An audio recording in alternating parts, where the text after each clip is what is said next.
2021 год юбилейный для отечественного хоккея. Вот уже 75 лет хоккей – неотъемлемая часть нашей жизни.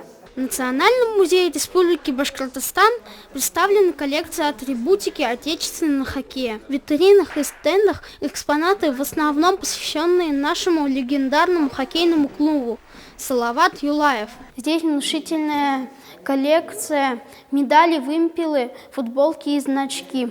Представляете, и это собрал один человек. Коллекционер Ришат Мигранов собрал внушительную коллекцию сам. Собирал это все богатство он почти всю жизнь. Начал он еще в раннем детстве, примерно с 6 лет. Постепенно, игра за игрой, он сохранял программки, билеты и прочее.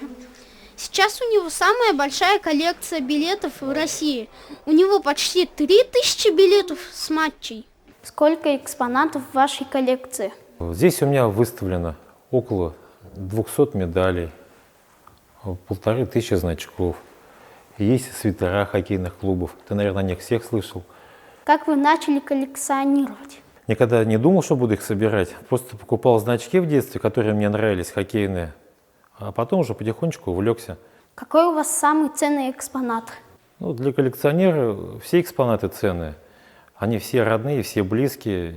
Коллекционеры всегда, которые собирают от души, они все свои экспонаты любят. Юбилейный год Ришат Саид Задаевич презентует небольшую часть своей коллекции в Национальном музее Республики Башкортостан. Это лишь небольшая часть всего, что у него накоплено почти за полувековой отрезок времени. После этого коллекция переместится из Национального музея Республики Башкортостан в святую святых наших хоккеистов и болельщиков в Уфа-арену.